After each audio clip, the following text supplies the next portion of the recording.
नमस्ते। I hope आप सब ठीक होंगे।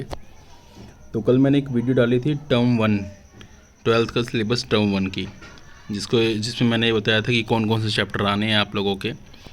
तो उसी के बेस पे ये अगली वीडियो है एमसीक्यूज़ की। इसमें जो हम लोग एमसीक्यूज़ करने वाले हैं वो मनी एंड बैंकिंग जो चैप्टर है उससे कुछ एमसीक्यूज़ करने वाले हैं। अगर ये सीरीज़ आपको पसंद आएगी तो मैं रोज़ एक एमसीक्यू की वीडियो डालूँगा। तो अगर आपको रोज़ एमसीक्यूज़ की वीडियो चाहिए टर्म 1 की तो आप कमेंट बॉक्स में मेंशन करें। चलिए स्टार्ट करते हैं। देखिए पहला एमसीक्यू है which among the following is the near money.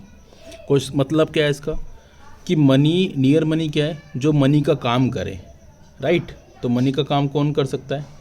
तो बॉन्ड भी मनी का काम कर सकता है, इंश्योरेंस भी मनी का काम कर सकता है, पॉलिसी, इंश्योरेंस पॉलिसी, सिक्योरिटीज़ भी। तो इसका आंसर क्या होगा? इसका आंसर होगा ऑल ऑफ दीज। ठीक है, तो आई होप आपको ये क्वेश्चन क्लियर हो गया होगा। Next question, in order to encourage investment in economy the central bank में बी। अब ये क्या कह रहा है वो समझिए। ये कह रहा है कि इन्वेस्टमेंट को इनकरेज करना है इकोनॉमी के अंदर, तो सेंट्रल बैंक इसमें क्या कर सकता है?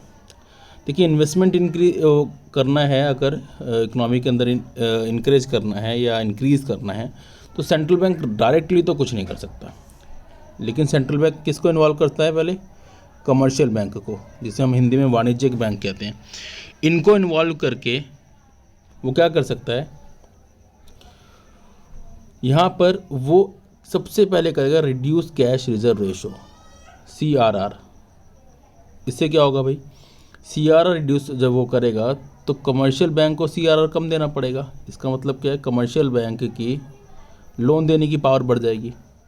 दैट्स मीन कि लोग लोन लेंगे, और लोन किस लिए लिया जाता है? तो मोस्टली लोन बिजनेसेस के लिए लिया जाता है, इन्वेस्टमेंट के लिए लिया जाता है। तो रिड्यूस करेगा वो कैश रिजर्व रेशो, राइट। चलिए आगे चलते हैं।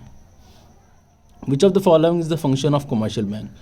कि कमर्शियल बैंक का फंक्शन कौन सा है? तो अब पहले तो ये समझ लीजिए कमर्शियल बैंक कौन से हैं। किसी को नहीं पता तो मैं रिपीट करवा देता हूँ।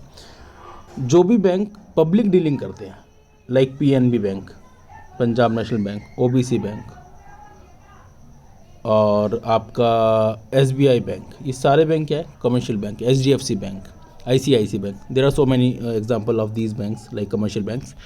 तो फंक्शन क्या है इसके? अब इसको समझिए क्या है। तो एक्सेप्टिंग डिपॉजिट कौन सा है? एक्सेप्टिंग डिपॉजिट एक्सेप्ट करता है भाई कमर्शियल बैंक, डिपॉजिट एक्सेप्ट करता है, क्रेडिट क्रिएशन भी करता है, एजेंसी फंक्शन भी करता है। तो इसका आंसर क्या हो जाएगा? All of this. All of this इसका आंसर हो जाएगा, राइट। चलिए ठीक है जी, इरेज कर देते हैं इसको। ठीक है, okay. The central bank can increase the availability of credit. अब मैंने आपको अभी पीछे ऐसा एक MCQ था, उसमें ये बताया था कि सेंट्रल बैंक डायरेक्ट कुछ नहीं करता, सेंट्रल बैंक कमर्शियल बैंक को बीच में लेकर करता है। सेंट्रल बैंक कौन सा है अपना? RBI, reserve bank of India. Full form भी ध्यान कर लेना, एग्जामिनर पूछ सकता है रिजर्व बैंक ऑफ इंडिया।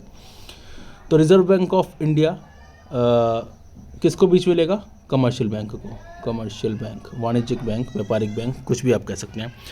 तो एक क्वेश्चन का कह रहा है the central bank can increase the availability of credit by raising repo rate, raising reserve repo rate, buying government security और सेलिंग गवर्नमेंट सिक्योरिटी। देखिए क्रेडिट अगर उसको अवेलेबिलिटी बढ़ानी है, इंक्रीज़ करना है, तो कमर्शियल बैंक के पास मनी फ्लो बढ़ना चाहिए। तो मनी फ्लो कैसे बढ़ेगा? बाइंग कर लेगा वो, buying government securities, selling government securities. वो बाय करेगा, क्या करेगा? By government securities. किससे बाय करेगा? कमर्शियल बैंक से RBI उसकी सिक्योरिटीज़, उसके बॉन्ड्स वगैरह जो भी उसके पास चीज़ें हैं वो बाय कर लेगा और उसके एवज में उसको पैसे दे देगा। वो कमर्शियल बैंक के पास जब पैसा आएगा तो ऑटोमेटिकली मार्केट के अंदर क्रेडिट की अवेलेबिलिटी बढ़ जाएगी। तो इसका आंसर क्या हो जाएगा? इसका आंसर हो जाएगा buying government securities, buying government securities. चलिए जी आगे चलते हैं।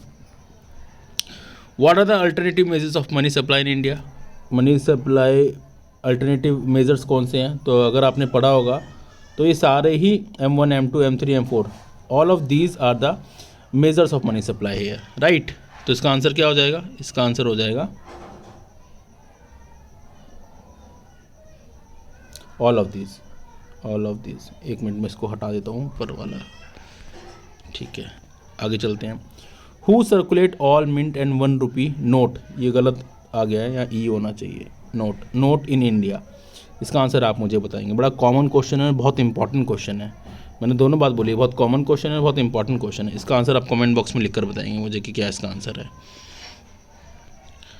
Which of the following is the narrow measure of money supply, तो नैरो मेजर क्या है, इसको सीधा सीधा याद कर लीजिए, इसका आंसर हो जाएगा M1 इसका आंसर है। अगला देखते हैं, which is the most liquidity measure of money supply, तो इसका भी आंसर M1 है, M1 राइट। चलिए जी आगे चलते हैं। Which of the following is the apex bank of India, ये भी आप इसका भी आंसर मुझे बताएंगे कि एपेक्स बैंक कौन सा है इंडिया का, ठीक है। उसके बारे में डिटेल भी आप बताएंगे कि क्या उसके बारे में है। चलिए आप कमेंट बॉक्स में लिखना है इसको।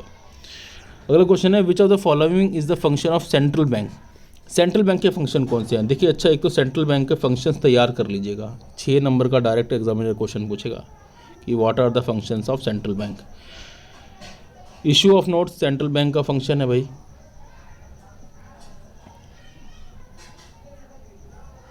ये वाला issue of notes. Bankers of the government and banks, ये भी सेंट्रल बैंक का फंक्शन है। Supply and control of money, ये भी सेंट्रल बैंक का फंक्शन है। तो आंसर क्या हो जाएगा, ऑल ऑफ दिस। तो देखते हैं आगे कोई MCQ है क्या। हाँ ये है, money is what money does, ये किसने कहा, सर्च आउट करना और बताना। वैसे इसका आंसर मैं, चलो आप बताना, कोई बात नहीं, ठीक है। तो ये अगला क्वेश्चन है, which one is included in the primary function of money, primary function कौन कौन से हैं। तो देखिए मीडियम ऑफ एक्सचेंज और मेजर ऑफ वैल्यू दोनों प्राइमरी फंक्शन है, तो इसका आंसर हो जाएगा बोथ A एंड B, इसका आंसर हो जाएगा ये। तो आई होप आपको ये वीडियो क्लियर समझ आ गई होगी। अगर आपको ये वीडियो समझ आई है तो प्लीज़ आप लाइक कर दीजिए, सब्सक्राइब कीजिए और शेयर कर दीजिए, जिससे कि और लोगों का हेल्प हो। और अगर आपको ऐसी वीडियो और चाहिए तो प्लीज़ कमेंट बॉक्स में लिखना कि हाँ वीडियो चाहिए। Thank you so much.